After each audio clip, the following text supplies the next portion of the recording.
Good evening, believers. How are you doing today? This is Love Coach Dasha coming to you today for the Healing Hour Live. Now, if you've never been with me before, you don't know what it is that I do. You're in for a treat, especially if you have been through the pain and the trauma of betrayal and infidelity. You have been cheated on, but you are still there. You are still in the relationship. You would like to perhaps work things out, but you're just not quite sure how to do that. This is still the person that you love. This is still the person that you would like to be with, but it's hard. It's difficult. And most of the advice out there is, girl, leave them.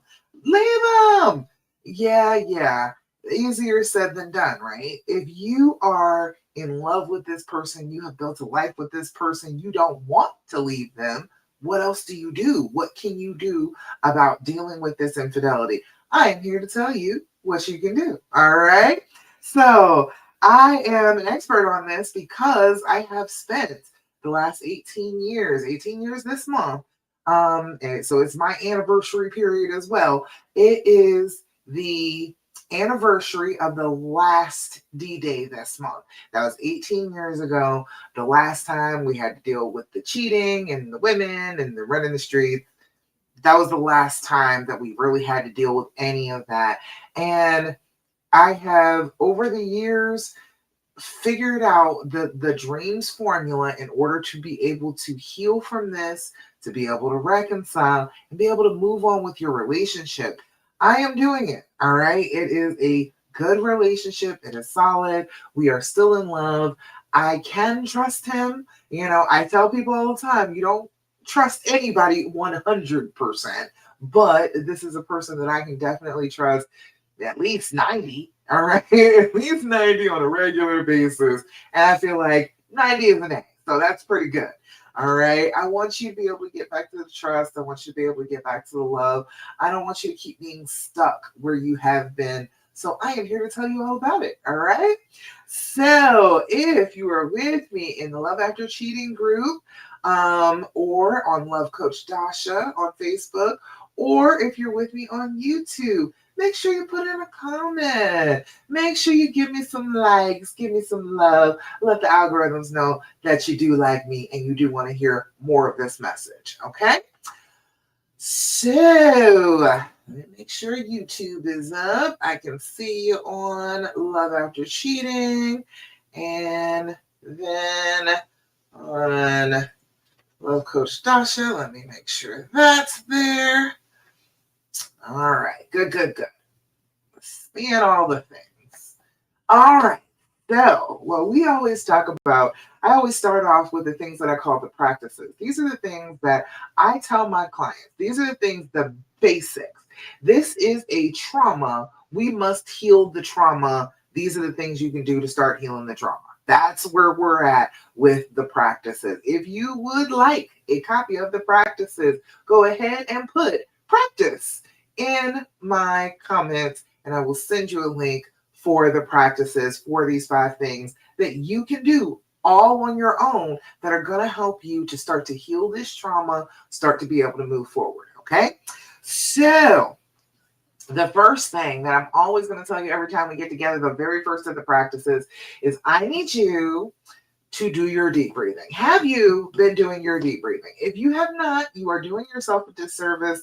I need you to jump on that. Okay. The thing is, if we have been traumatized, if we are dealing with trauma within ourselves, we will breathe differently. It's a very simple thing. When you are in that fight or flight, your breathing speeds up. It gets more shallow. You're sucking in more oxygen and not blowing out as much carbon dioxide. So just simply doing your deep breathing, fully inhaling and exhaling is going to make you feel better. Hey, Ryan, I see you over there on YouTube. Hello. All right, so what we've got to do is we've got to do our deep breathing and we've got to do it consistently. We need to be doing these deep breathing exercises at least 5 times a day. Hey. We are going to be using that as the basis. We're going to start bringing down that anxiety level, making sure that we are not all the way up here with the anxiety. We're going to bring it down to a level that we can manage and then start to move forward. All right. So we do 4-7-8 breathing. Now you can do whatever breathing you want to as long as you are doing it. It does not matter exactly what you are doing as long as you are doing it. Okay.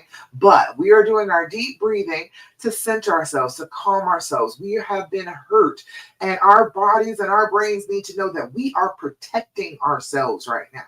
So we do our deep breathing in order to share that our bodies are safe, tell our brains that we do not need fight or flight right now. We are trying to be in a comfortable, happy relationship and not freaking out. Okay. So we're going to do 4-7-8 breathing. What you're going to do is you're going to blow out, fully deflate your lungs as much as you possibly can. Then you're going to inhale for a count of 4, if you can, through your nose. We're going to hold that breath for a count of 7, so you can actually use this oxygen you breathe in. And then we're going to blow out for a count of 8. And we're going to do that 3 times together. But like I said, I want you to be doing this 5 times a day. Okay. First things first, we're going to blow out. Make the noise of blowing. Inhale through your nose. 2, 3, 4. Hold it. 2, 3, 4, 5, 6, 7. Blow out. 2, 3, 4, 5, 6, 7, 8. Again, inhale. 2, 3, 4. Hold it. 2, 3, 4, 5, 6, 7. Blow out. 2, 3, 4, 5, 6, 7, 8. Last time. Inhale. 2, 3, 4. Hold it. 2, 3, 4, 5, 6, 7. Blow out. 2, 3, 4, 5, 6, 7, and 8. Beautiful. How do you feel when you do the deep breathing? It should feel different in your body. This is a physical thing. When you are dealing with this trauma after infidelity, this is a physical experience you are having. You say, Johnny said I did it, and now my situation's worse. I am sorry to hear that. Usually deep breathing does help. Usually deep breathing will start to regulate yourself. It will, instead of just going into fight or flight and sending adrenaline through your system, you are sending a signal to your brain that you are actually calm, you're actually fine, you're safe, everything is all right. So practice that on a regular basis. If it doesn't work just doing it one time, then you need to be doing it on a consistent basis, training your body that, oh, when I do this, that means that I'm safe, everything is all right. All right. All right, the very next thing that we always do every time we talk together, I want you to be doing your journaling. Have you been doing your journaling? I need you to sit down with your journal every single day, just 5 minutes. First thing in the morning. All right, good. Try that deep breathing, dude. Try that deep breathing on a regular basis. It is going to start to help. It brings you from way up here and it brings you down to a better level, okay? All right, doing your journaling. Now, I want you to do your journaling twice a day. First thing in the morning, basically before you do anything else. Don't look at your phone, none of that other activity. Just 5 minutes as soon as you're conscious and write down what comes to the surface of your mind. If you are stressing, if you are anxious, if there are questions, if there are things going on that were happening yesterday and you don't know how to deal with them, write them down today. Go ahead and write them down in your journal for about 5 minutes. Put your date, your time, and your level of anxiety at the beginning. After you've written for that 5 minutes, come back and put your level of anxiety again. I understand that people are using ChatGPT for their journals. I get it. I do it. All right. However, I also have a paper journal. Okay. The paper, there is something about it, about taking a pen and connecting it to your brain, like they said in Hamilton, and actually writing things down. It shows your brain that there is a permanent physical copy of what is going on in your head. You are not ignoring these thoughts. You are not letting them slip by and you're not paying them any mind. You are showing your brain that, hey, this is the special book. I wrote it down in the special book. So guess what? You can leave that thought alone. You don't have to keep on repeating that same thought to me over and over and over again. I wrote it down in the special book. I got it. And when I can deal with it, I'll come back and deal with it. All right. Then you are teaching your brain. It's a really good habit to let your brain know that you are going to think about what it is stressing about twice a day. But we are not going to sit there and stress about it all day long. It's a very good technique to make sure that your brain is not firing off, telling you horrible things all the time just because of that. I appreciate the subscription. I welcome everybody to come on and subscribe. If you've been cheated on, if you have been dealing with infidelity, if you have been dealing with betrayal from your person and you want to stay and you want to work it out, I'm the one you need to talk to. All right. All right, so your level of anxiety, let me tell you about that. In your journal, you are going to put your date and your time when you first start, right? That date and that time are to give you clues about when things actually happen. Now, if you're doing it on a regular basis in the morning and the evening before you go to bed, you'll know what time it sort of is, but you will also be noticing things that happen in the morning in your brain, and then the things that happen in the evening before you're getting ready to go to sleep. Then you can prepare for those things. You can get ready to relax, to listen to some music, to take your mind off of those things and get some peace from the thoughts in your brain. Okay. So we have got to do that. And then we are going to do our level of anxiety. The level of anxiety is 0 to 10. Okay, we've got to put a fence around these feelings because they're intense. And if you don't define how big they can get, then they start to be monsters. You feel like you're being chased by Godzilla. So we have got to put a fence around these feelings, understand how bad they can get. Now, a zero is no anxiety whatsoever. Everything is great. All is right with the world. Write that down. Just because it is a good day doesn't mean that it shouldn't be acknowledged, okay? I understand that you're having bad days, that you are feeling the pain, you're feeling the betrayal. I understand that, but there will be good days. And your brain on the trauma will tell you that there are never any good days. There are never any good days. There have never been any good days. Your life is terrible. It has always been terrible, and it will never be any better.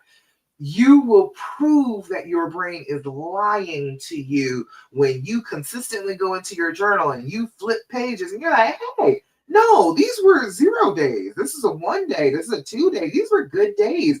My level of anxiety was way, way down. I was managing. I was dealing. Things were okay. And you will find that you will recognize that your brain is lying to you because you have written down the opposite of what it's saying. All right. Then there is the other extreme. The other extreme is a 10. A 10 is I want to rip my hair out, tear my clothes off, run screaming down the street naked. Okay. That is a 10. I am out of control at a 10. So you are not sitting down with your journal writing at a 10. Okay. If you are at a 10, you are probably screaming. The police may be called. You're throwing things. You might have broken something. But you are not sitting down calmly writing in your journal. Don't do that to yourself. If you are sitting there in the moment and you're writing in your journal, you are less than a 10 because you have control over yourself. If you are screaming, can't stop screaming, yelling at whoever it is, the neighbors are getting worried and getting ready to call the police, that's a 10. Okay? When you write these feelings down, it is to show that they can only get so big, they can only get so overwhelming. They are not going to step on you like Godzilla. They are not. They are inside you, and they can only be as big as you are. So then you've got a clear idea about days of the week that it's a really bad stressed week.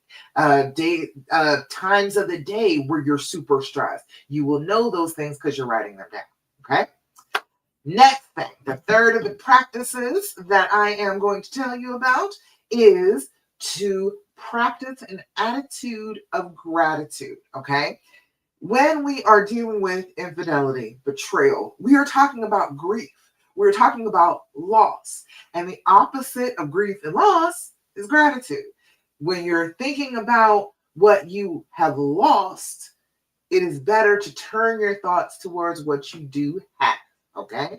If you are consistently doing that, you are training your brain, even in the midst of the trauma, that, hey, wait a minute, there are good things.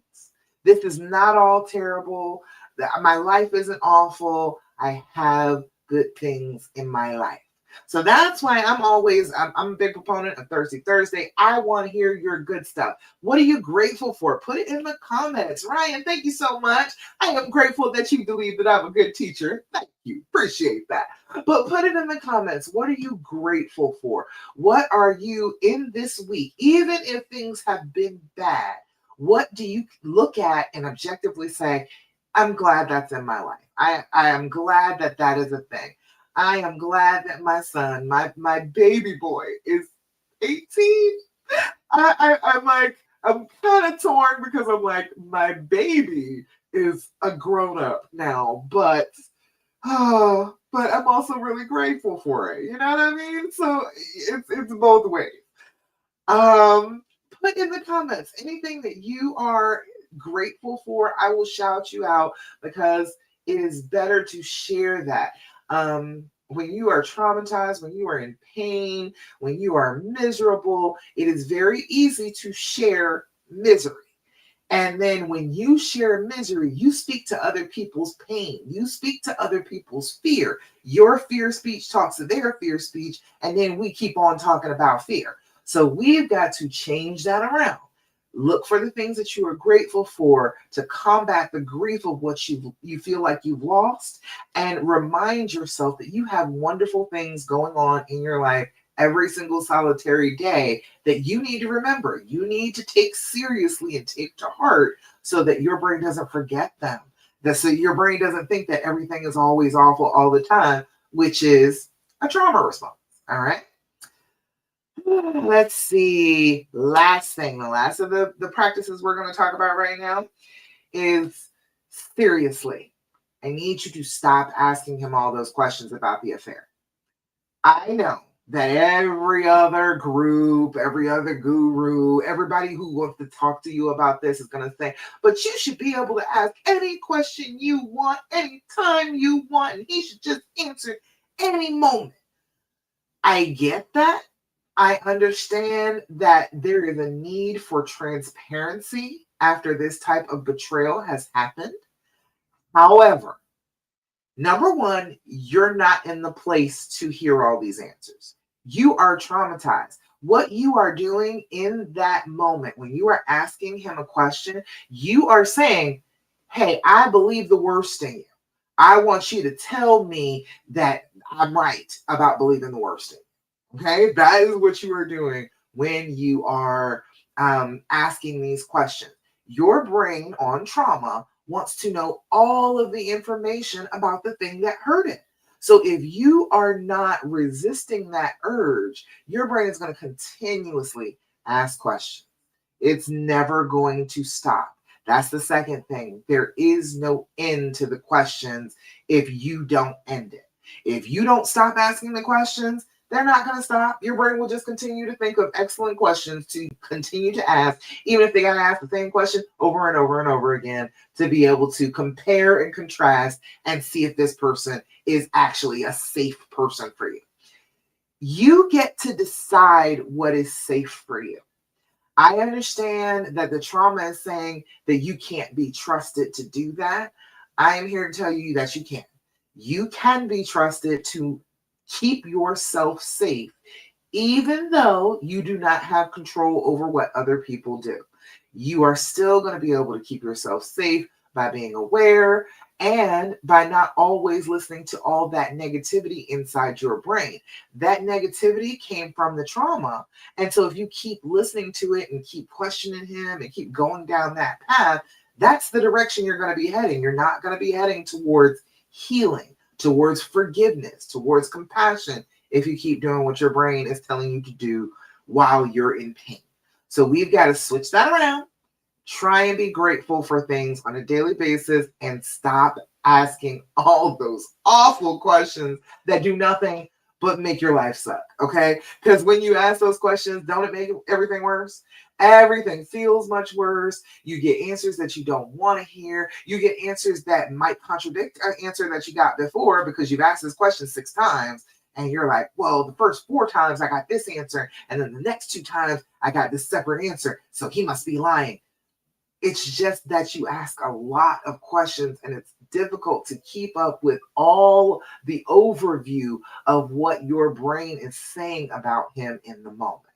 So we've got to stop that. I know you want to ask the questions. I understand that it is a trauma response and that your brain is screaming to ask these questions. I get that. Still, for that, instead of asking the questions that you want to ask, instead of asking the questions about the affair, about how he behaved, how he felt, what he did, what she said, the positions they were in, all of that, okay, we must choose a different path. So if you must ask a question, if your brain is itching to ask a question, these are a little bit better. This is the and THEAND, the and from the people at the Skin Deep.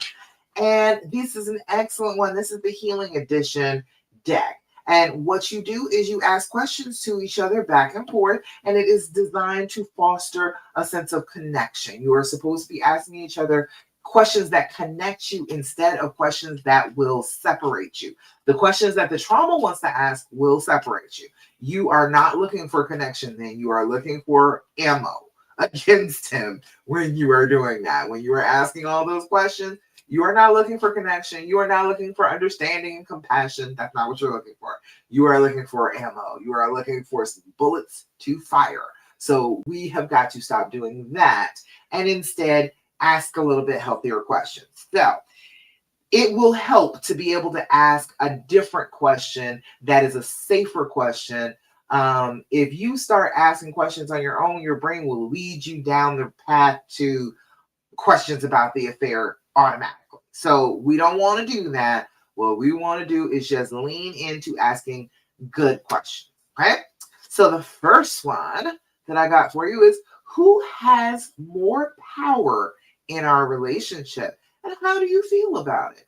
Ooh, isn't that a good question? Now that one might end up being an argument. I can see that one leading to a bad place, but it doesn't start from a bad place. It's a curiosity question. It is trying to understand the dynamics between you and what the other person thinks about the power structure in your relationship. Hell, it could be your question. What do you think about your power, the power dynamic in your relationship? So who has more power in our relationship and how do you feel about it? Excellent question. Way better question than what hotel did you go to, right? Way better question. Second question is going to be, how does jealousy affect our relationship and what can we do about it? Excellent question. Talking about it, not in reference to the cheating itself, but just in general, how does jealousy affect us? And then what can we do about that effect on us? That's an excellent thing to talk about. And that could have to do with the cheating. Okay. And how would you describe my path? And how is it different from yours? Because we are all on separate paths, baby. We are all on separate paths. Even the people you love the most and you are going to spend your entire life with, you are not on the exact same path that they are. You will end up in different places. It is just guaranteed. I am sorry. So if you had a good idea about what your path is, and your honey can see, I'm like, oh yeah, I can see what your path is, and you can see what their path is. You can join each other for as much of the ride as you can, but you're going to end up going different places. So you're going to discuss those differences. How is it different? How is my path going to end versus how your path is going to end? That's an excellent question. That is a thoughtful question. That's something you can sit down and talk about for a half an hour instead of asking questions about, did he kiss her? Did he tell her he loved her? Okay. All right. Fabulous. I love it. Excellent. So If you have questions, comments, thoughts, complaints, put them in the comments. I am here for you, okay? I want to answer all of your questions about healing and reconciling after infidelity. You have been cheated on, you're not sure how to trust again, you're not sure how to love again, you're not sure how to connect again. I am here for you. I want to tell you all about it, okay? All right, let's see. Now, the other day, I know I'm here on YouTube and on Facebook. The other day on Facebook, Facebook reminded me that my Love After Cheating group is 7 years old. I am so excited. I didn't even realize that the years just roll by. They just roll right on by. Um, the the group itself was created after I had actually been a relationship coach for a little while. I had been working with couples. I had been working with mostly women, but dealing with couples therapy, doing premarital counseling. I used to marry people. I still do. I'm still ordained. So I had an entirely different group just for women. It was called Love Slay. But every time I would go into the group, every time I was answering questions, it was always some cheating. It was always about the cheating happened. What do I do now? How do I get through this? We're still together. What am I going to do? And I kept answering those questions. It kept being over and over and over again until about 7 years ago. I was like, you know what? I'm going to be laser focused on this. I got the answers to this because I've been through it. So I'm going to be laser focused now on telling women exactly how they can stay and not be miserable. This is not, oh, just stay for the kids and just suffer through it. That is not at all what I want for you. I feel like that is absolutely ridiculous. We should not be doing that. That's crazy. If you want to stay, you can stay and you can be happy again. You can be trusting again. You can get to the other side of this fear and pain. And I wanted to tell people about it. I had gotten to the other side.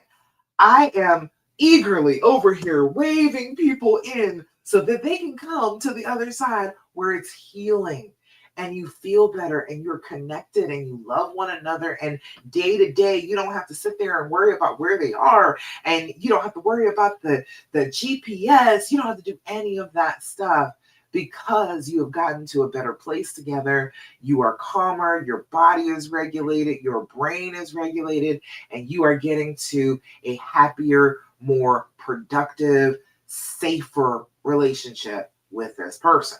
All right. So I wanted to make a place where you didn't have to be shamed for wanting to stay. That was my biggest goal because everywhere I was looking when I was, as I was first like really drawn to the idea of just being a relationship coach about cheating, I was looking in Facebook groups. I was, looking in everywhere, every resource that I could find. And it was always, leave him. You shouldn't be with him. You're a doormat. You're letting yourself be used. You're letting yourself feel bad. I was like, why are we shaming women who are already hurting? Why is that? Why are we doing that? That's crazy. If she wants to stay, she's the best judge of whether she should stay or not.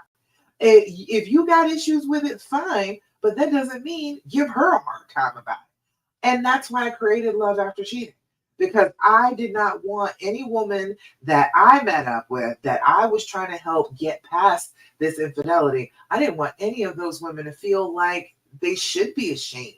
I didn't want any of them to feel like they should be isolated or they should be stigmatized because they love somebody and they just want to stay in a relationship with them. That happens all the time. All right. Even if they didn't cheat, there are plenty of reasons that people still stay in a relationship and something bad has happened. You are not wrong for that. That is not crazy. You are just a woman in love, somebody who loves and wants to be in a relationship with this person in spite of them doing something stupid. Okay. For me, I knew he's my fairy tale. You know what I mean? If I'm the queen, he was absolutely my king. he is the end of my fairy tale, but he was just so dumb. Okay. He just did such dumb stuff. And we had to get past that. We had to get to a better place where I could actually trust him not to do dumb stuff again. I know that it's possible. Everybody always says once a cheater, always a cheater. That is absolutely not true because we are human beings and we are not always anything. If we are something for a little while, guess what? We will be something else soon. Okay. So everybody can change. Everybody can do better than they have been doing. So if you believe in this person, you think that they can do better, I am totally with you. I believe you. I feel like you would know.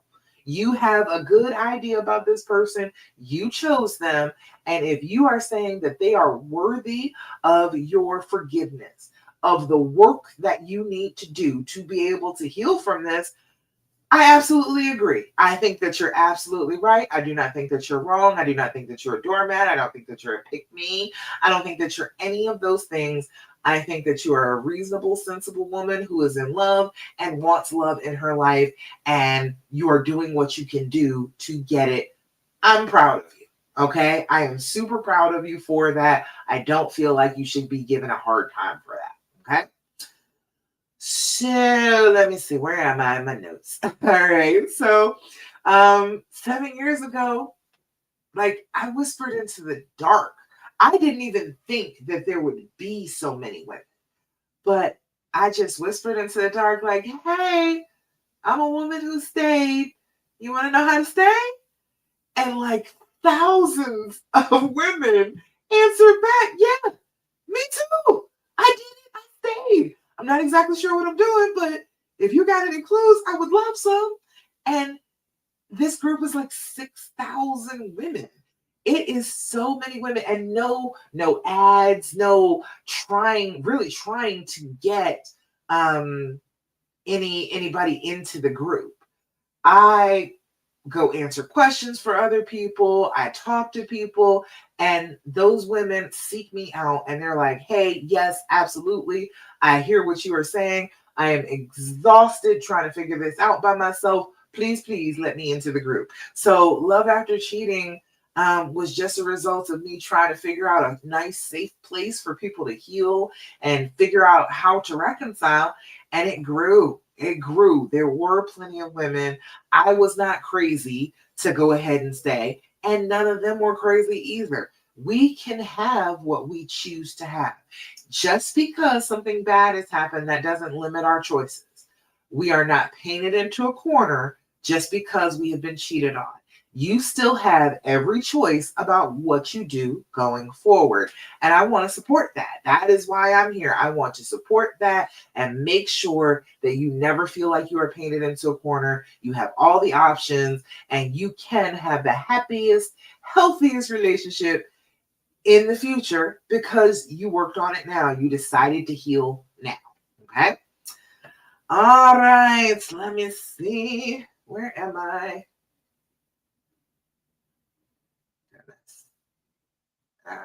Go back up.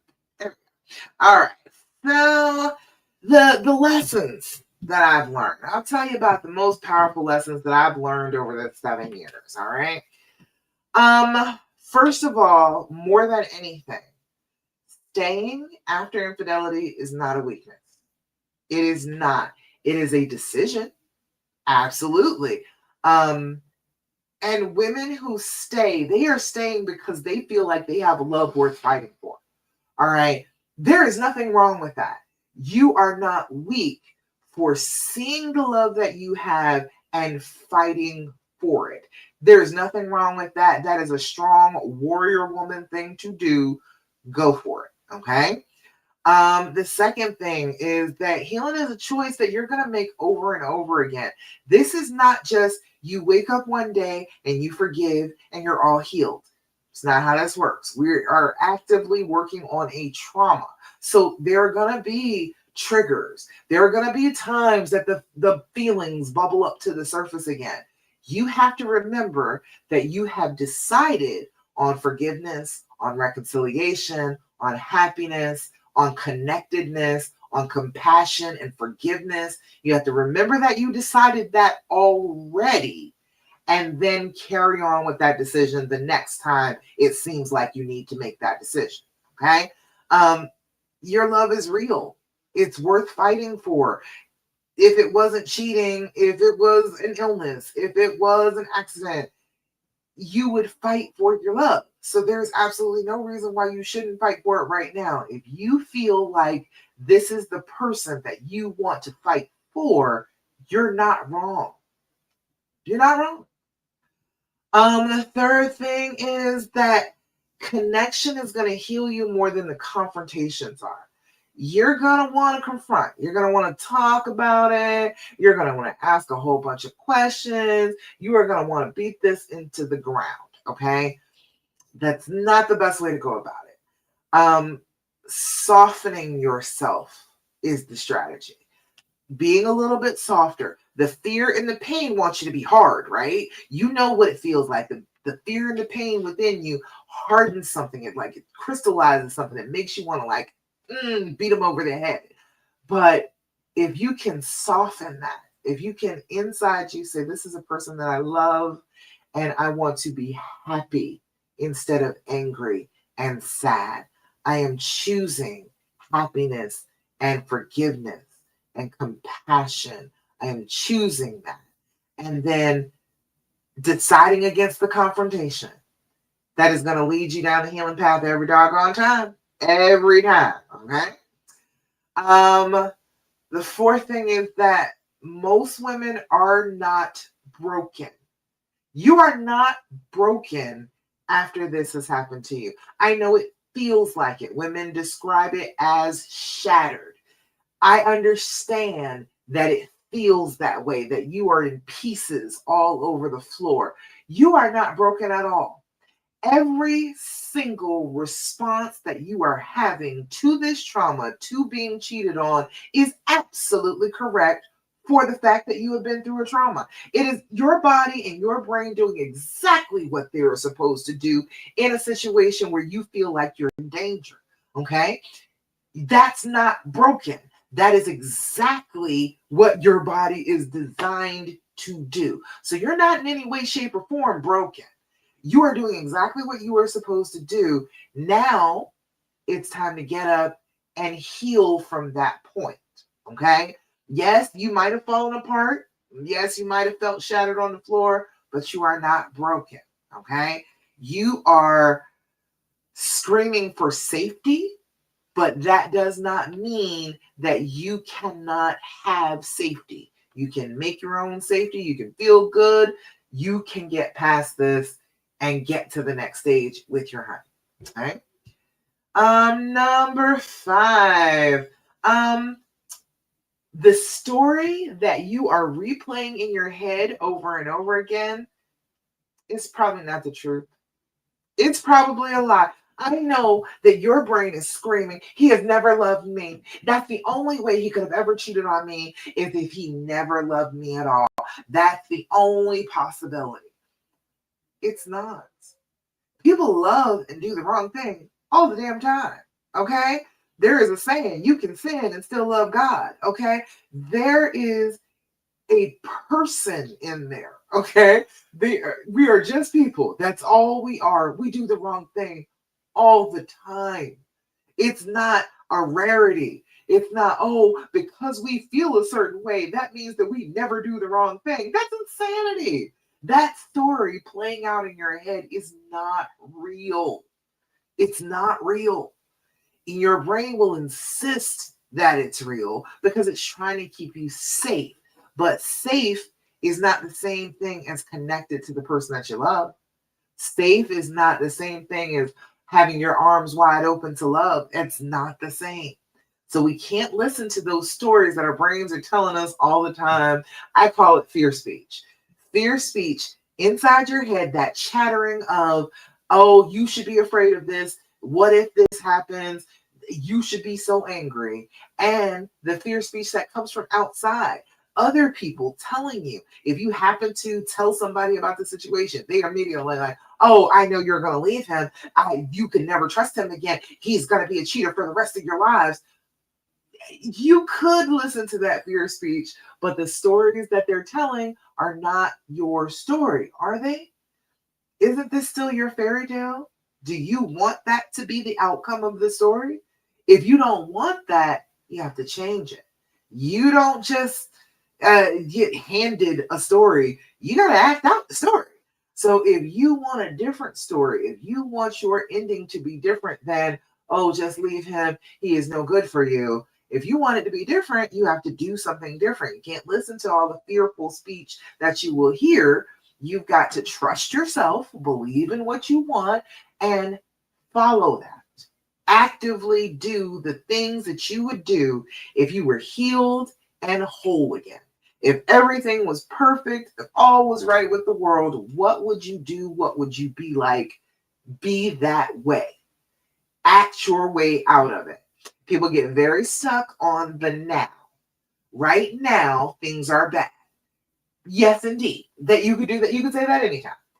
If you want to get to a better place down the lane, you have to picture that place and then start behaving towards that place. Just because the now is messed up, that does not mean that your future will always be the same as the now. The things that are happening right now started way back in the past. So the things that will happen to you in the future are starting right now. Okay? You got to go ahead and start heading down the path towards being healed. Don't tell yourself the story of right now. Tell yourself the story of what happened when you healed. What happened when everything was okay? What happened when you fell in love again? Tell yourself that story and go in that direction. Okay? Any questions, comments, thoughts, complaints? Please put them in the comments. I want to know. I want to hear them all and answer them for you. Okay? Let's see. Number 6. The things that I've learned in this last 7 years that I am absolutely sure of. Reconciliation is possible even when it seems impossible. You're not going to be able to see all of the avenues, all of the path. You're not going to be able to do that. You've been traumatized. You are stressed out. Things are not going exactly the way that you would want them to go. So what we need to do is find the path. All right. That's all you need is to find that path. And I have the path for you. Okay. I have the dreams formula. Put path in the comments if you'd like me to send you a link to the dreams formula. The dreams formula is the 6 steps that I took myself and that hundreds of other women that I've helped in the Love After Cheating group have taken who to get to that reconciliation, to get to the place where you are feeling good, you're feeling loved, you're feeling trusting, you're feeling like things are harmonious. You can get there. I do have the path for that. Go ahead and put path in the comments or DM me path, and I will send you the link for the free path to the healing, to the dreams formula, how to heal and reconcile after infidelity. Okay. But I have seen women rise up, okay, stronger, sharper, fiercer than they ever were before, and more loved because this has brought out the goddess in them, the queen with her crown on straight. It has shown their mate that I don't want to mess this up because she is an incredible woman. I don't want to ever make her upset or disappoint her again because look at what she can do. She was able to forgive me. I've never been forgiven. Have you ever been really forgiven? Have you ever actually like somebody that you really truly love and really, really hurt and they forgave you? Do you know how powerful that is? Do you know how overwhelming it is to know that somebody that righteously should be angry at you, should not be forgiving of you, has decided that they want to be forgiving of you anyway? It's mind-blowing. All right. So there is nothing wrong with you trying to forgive and reconcile, even when it doesn't seem possible. Just the actions of it, heading down that path, is going to start to heal you, and it's going to start to heal your partner at the same time. You are the hero of this story. The reconciliation is possible because of you, your decisions, your actions, what you choose from this moment forward. That's how the reconciliation is going to happen. You are not going to wait around for it to happen to you. You are not going to wait around for your mate to go ahead and come out of the woods and be able to guide you out. He is not the hero of this story. You are. Okay? I need you to know that more than anything. So it is possible, even when it feels impossible.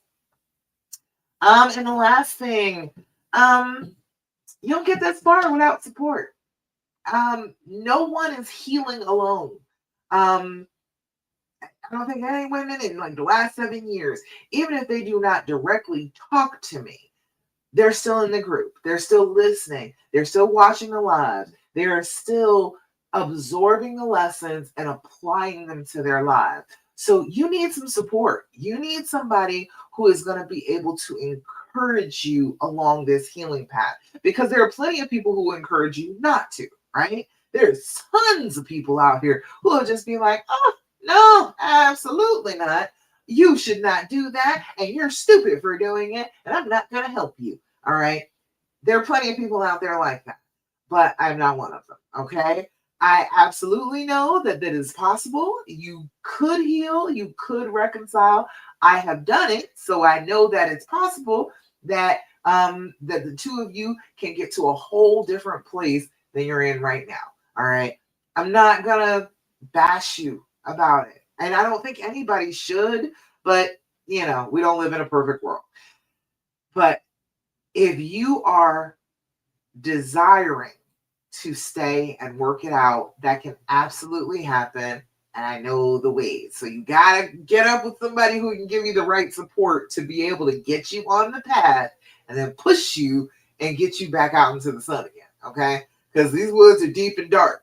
If you can get a buddy, okay, if you can get a buddy and to hold your hand and to lead you down the path, that is a much better way to go about it. Okay. So the biggest lesson I've learned is the women who choose to stay aren't weak. They're warriors. They're out here fighting for what they want. Exactly what we should be doing. Okay. All right. So any questions about that, about what I've learned?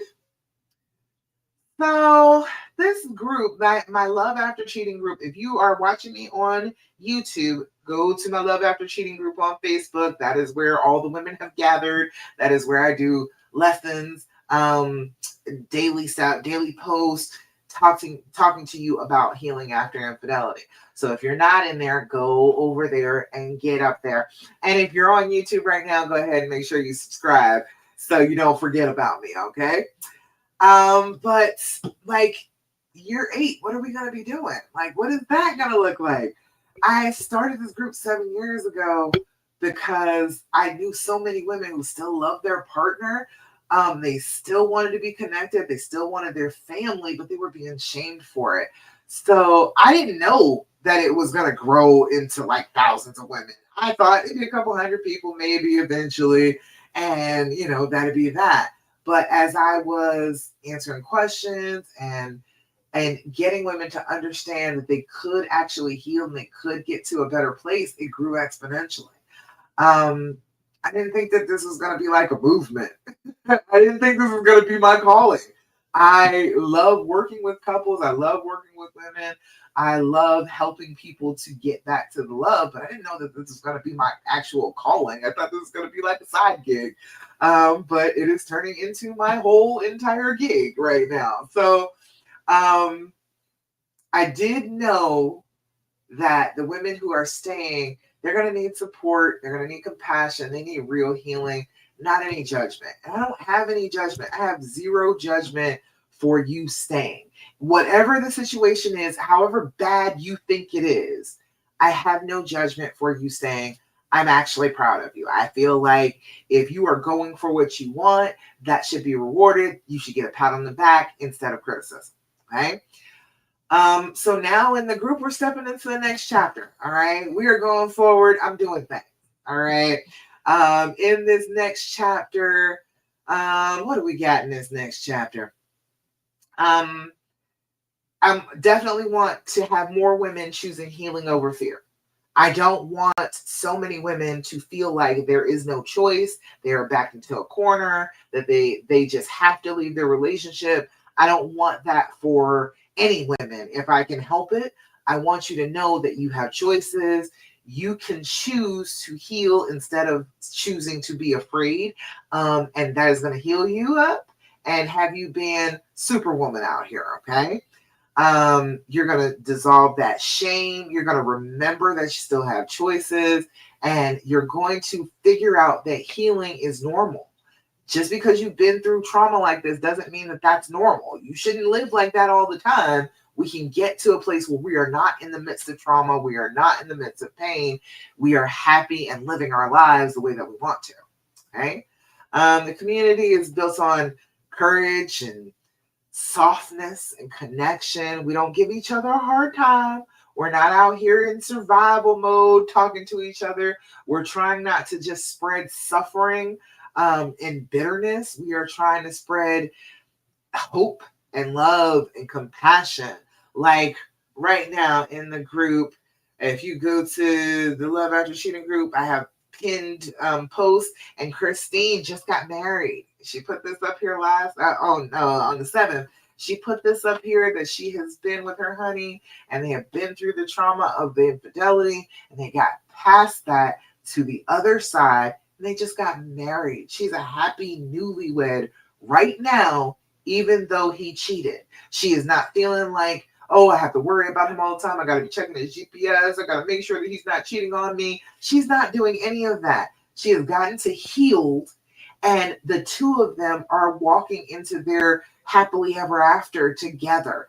That is absolutely possible. Okay. You are not alone. It is absolutely possible that you can choose that healing over fear and get to a place where the healing is the normal. Okay. And you can get to a place where that survival and suffering and bitterness, it's all gone, and you're happy and you're in your cozy little nest together enjoying yourself. Okay. So it's a powerful group. It's been a powerful group of women that are trying to soften instead of shutting down, trying to love without abandoning themselves, trying to heal without losing their identities. They're an incredible group of women. You all are. And I'm so, so proud of having you here with me to listen to what I'm saying to get yourselves on the healing path. So yeah, this is going to be a space where it already is, but this is going to be a space where reconciliation is supported.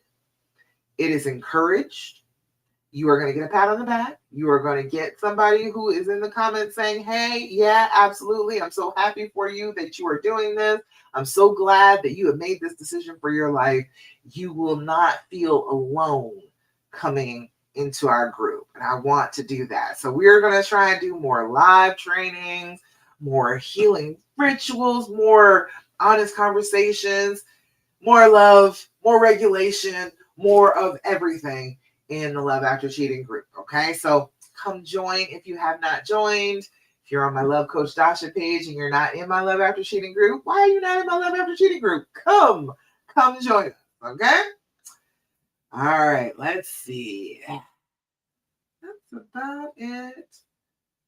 So yeah, it's just simple, man. Year 8 is gonna be for this group, taking women out of survival mode, putting them into that softer, steadier, more sustainable type of energy.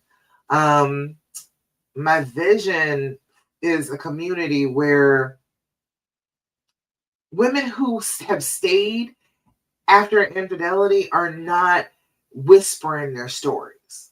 They're not keeping them quiet and feeling like this is not a really positive thing. If you stayed and you worked it out, I want you to be shouting this story from the rooftops so that you can be support to another woman who doesn't believe that that's a possibility, who is scared to talk about her story. I want you to be that, okay? So you got to come on into the group and tell your story.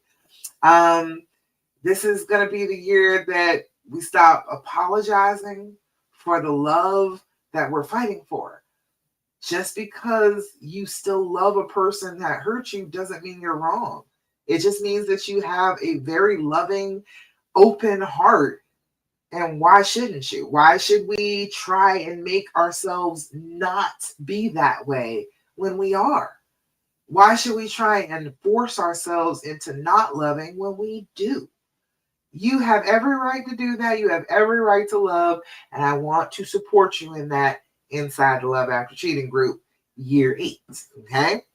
And we're not going to just be a support group anymore. We're going to be a healing movement. We are going to be moving forward, changing the future as we are going forward in the group. Okay.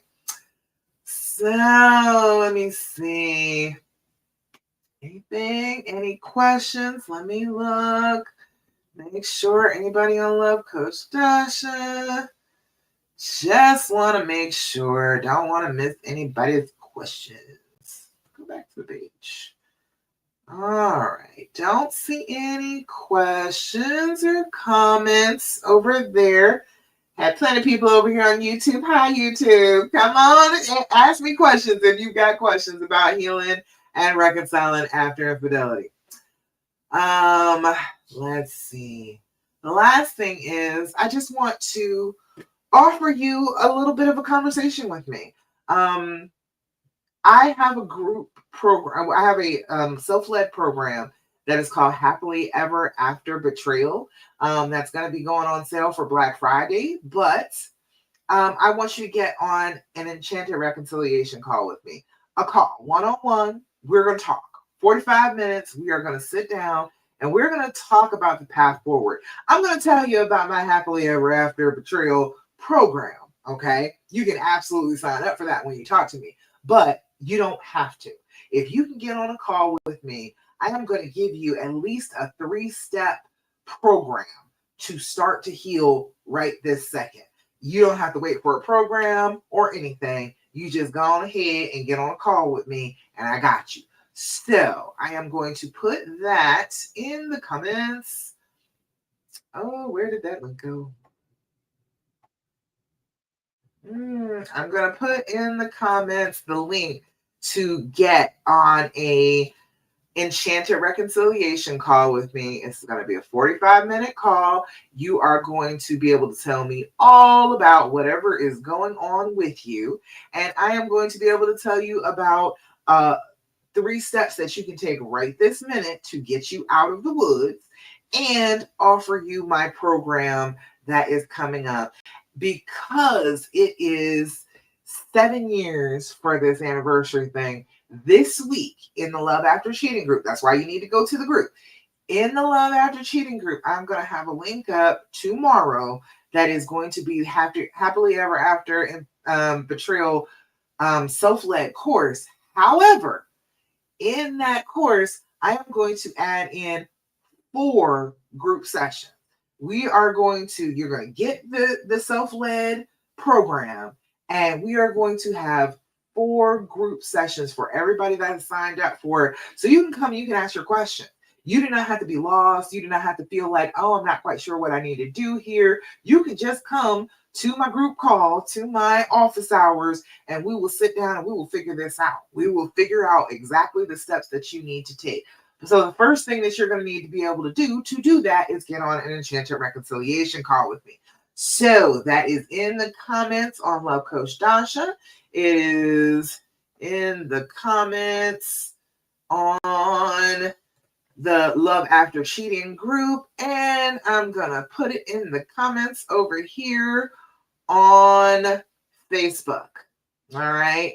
Click the link, pick a date and time, and talk to me. You are not by yourself. You do not have to continue to try and heal and reconcile and just figure it all out all by yourself. That's unnecessary. We don't have to do that. I am somebody who has experience with it, who knows how to heal.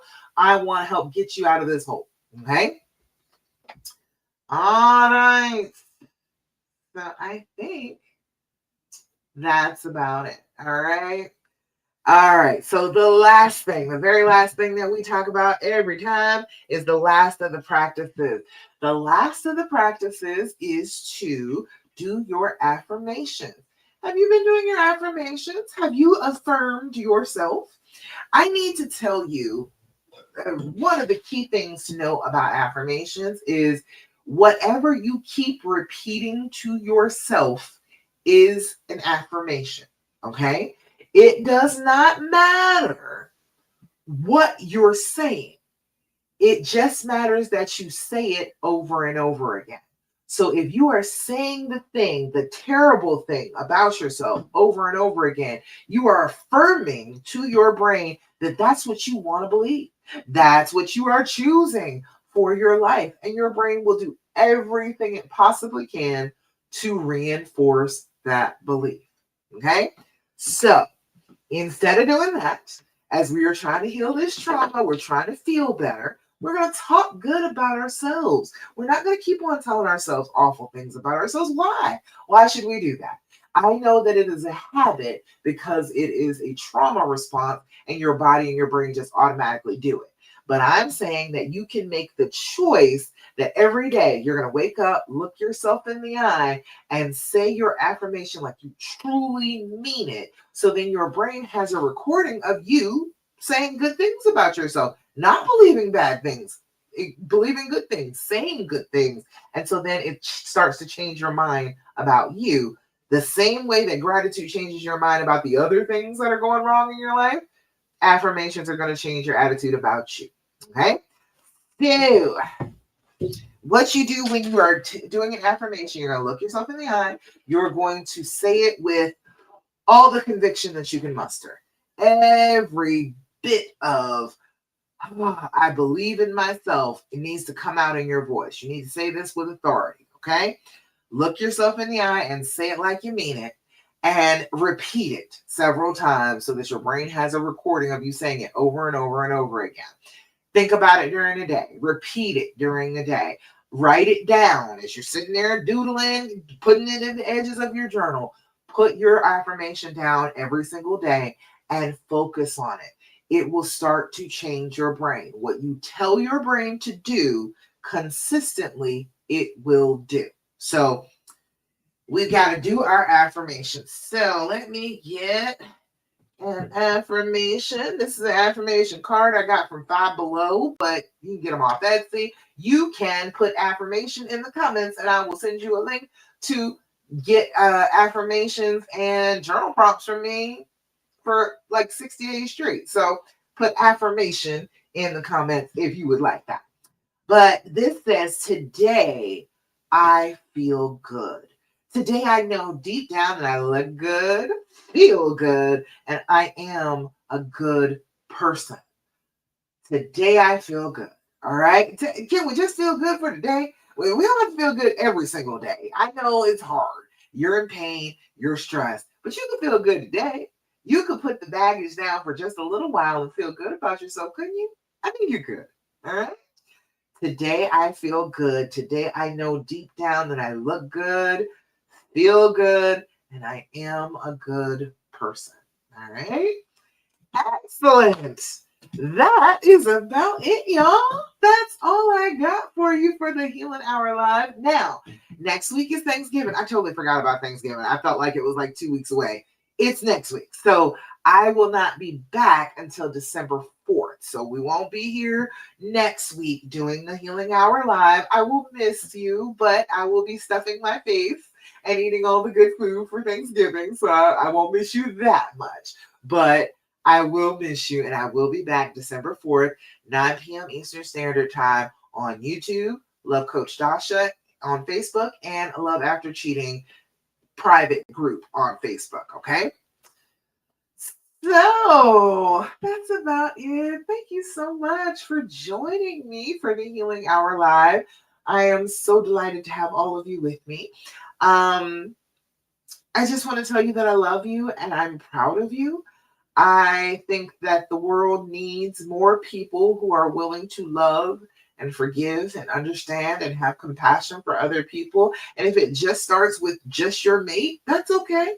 That is just one more person in the world who is choosing love and understanding than was choosing it before. So I feel like you are adding to the collective. You are adding to the good things in this world by choosing love and choosing forgiveness and choosing to want to continue on with your relationship.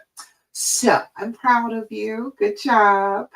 Mwah. I love you, and I will see you again December 4th, 9 p.m. Eastern Standard Time for the Healing Hour Live.